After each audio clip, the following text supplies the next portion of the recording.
செய்தியை பார்த்து வருகிறோம். தென் தமிழகத்தின் முக்கிய கல்வி நிறுவனமாக விளங்கும் மதுரை காமராஜர் பல்கலைக்கழகம் கடுமையான நிதி நெருக்கடியில் சிக்கி தவிப்பதாக புகார் எழுந்துள்ளது. ஒவ்வொரு மாதமும் தாமதமாக ஊதியம் கிடைப்பதால் பேராசிரியர்களும் ஊழியர்களும் மன உளைச்சலுக்கு ஆளாகி வரும் நிலையில் நிதி நெருக்கடி காரணமாக 6 இளங்கலை படிப்புகள் நிறுத்தப்பட்டதாக கூறப்படுகிறது. அது குறித்தான அண்மை செய்தியை பார்த்து வருகிறோம்.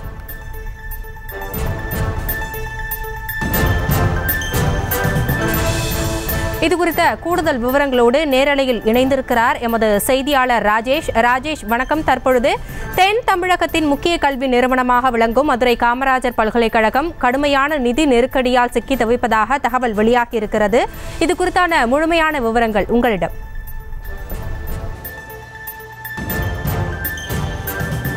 ஹாசினி, தற்போது நாம் மதுரை மாவட்டத்தில் இருக்கக்கூடிய முக்கிய பல்கலைக்கழகமான மதுரை காமராஜர் பல்கலைக்கழகத்தினுடைய வாசலில் தான் நின்று கொண்டிருக்கிறோம்.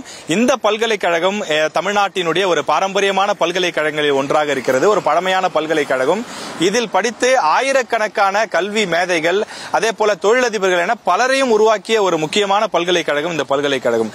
தென் மாவட்டங்கள் இருக்கக்கூடிய அந்த மாணவர்களுக்கும் இங்க இருக்கக்கூடிய இளைஞர்களுக்கும் ஒரு மிகப்பெரிய ஒரு வரப்பிரசாதமாக அமையப்பட்டதுதான் இந்த காமராஜர் பல்கலைக்கழகம். ஆனால் இந்த பல்கலைக்கழகத்தினுடைய நிலை என்பது தற்போது மிகவும் மோசமான நிலையில் உள்ளது. அனைத்துமே முடங்கக்கூடிய நிலையில் உள்ளது. இங்கு பேராசிரியர்கள் பற்றாக்குறை, குறிப்பாக நிதி பற்றாக்குறை கடுமையாக இருக்கக்கூடிய காரணத்தால் பேராசிரியர்களுக்கு மாதம் சம்பளம் கிடைப்பதே ஒரு பெரிய விஷயமாக இருப்பதாகவும், தேதி தள்ளிதான் அந்த சம்பளம் கிடைப்பதனால் அவர்கள் கடும் மன உளைச்சல் இருப்பதாகவும் குறிப்பிடுகிறார்கள்.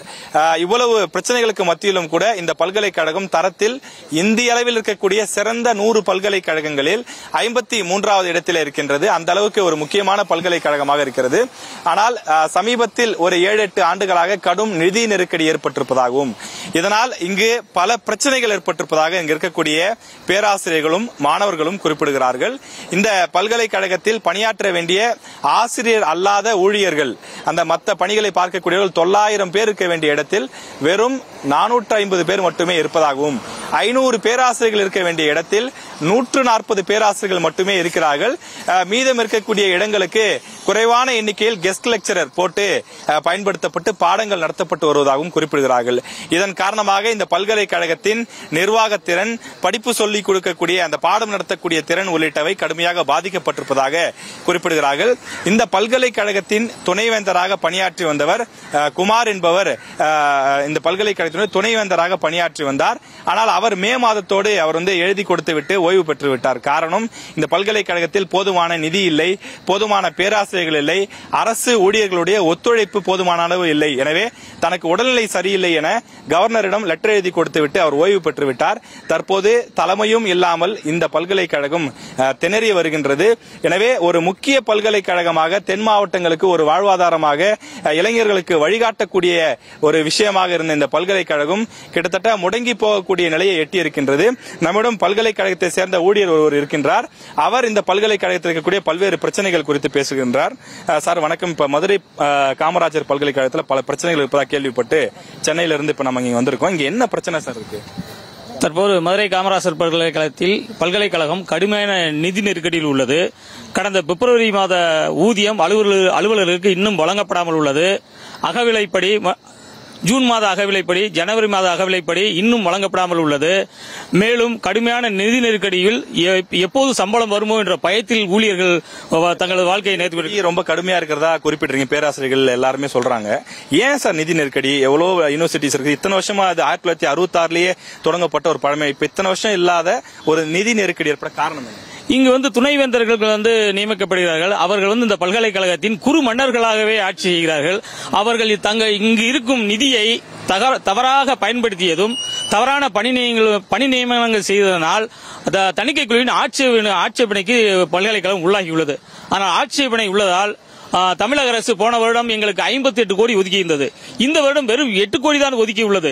எங்களுக்கு ஒரு மாத சம்பளமே 12 கோடி ஆகிறது. ஆக மொத்தம் ஒரு வருடத்திற்கு சம்பளம் மற்றும் பென்ஷன் 12 கோடி வருது. மொத்தம் 120 கோடி வருகிறது. ஆனால் தமிழக அரசு வெறும் 8 கோடி தான் ஒதுக்கியுள்ளது.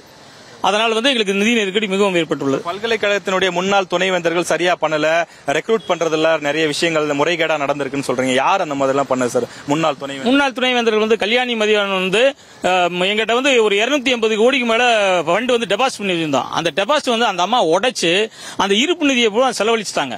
பிலிம் ஸ்டடிஸ் இந்த மாதிரி தவறான இது எடுத்து அந்த பணத்தை கையில இருந்த எங்க டெபாசிட் பணத்தை பூரா உடைச்சு செலவழிச்சிட்டு போயிட்டாங்க.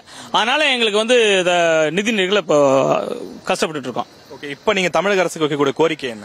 தமிழக அரசு எங்களுக்கு பிளாக் கிராண்ட் சொல்லக்கூடிய தமிழக அரசின் கிராண்ட் ஒரு வருடத்திற்கு 150 கோடி எங்களுக்கு ஒதுக்கி தந்தால் தான் நாங்க நிம்மதியா பணி செய்ய முடியும். அலுவலக ஆசிரியர்கள் நிம்மதியான ஒரு சூழலில் நாங்கள் பணிபுரியவில்லை. எப்பொழுது சம்பளம் வருமோ வராது என்று ஓய்வூதியர்கள் மிகவும் மன அழுத்தத்திலும் மன உளைச்சலும் பணியாற்றிக் கொண்டிருக்கிறோம். ஆகவே தமிழக அரசு முன்னின்று எங்களுக்கு ஒரு 150 கோடியாவது ஒதுக்கி கொடுத்தால்தான் நாங்கள் இந்த பல்கலைக்கழகத்தில் நிம்மதியாக பணியில் ஈடுபட முடியும். நிச்சயமாக தமிழ்நாட்டினுடைய கல்வித்தரம் இந்திய அளவில் புகழ் பெற்றது. மிக சிறந்த மாநிலமாக தமிழ்நாடு உயர்கல்வித்துறையில் திகழ்ந்து வருகிறது. அதற்கு காரணம் இது போன்ற பழைய பெருமை மிக்க பல்கலைக்கழகங்கள் தான். எனவே அவ்வளவு சிறப்பு மிக்க பல்கலைக்கழகம் ஒரு ஆண்டுக்கு 150 கோடி தேவைப்படக்கூடிய இடத்தில் வெறும் 8 கோடி தான் தமிழக அரசு கொடுத்திருப்பதாக குறிப்பிடுகிறார்கள்.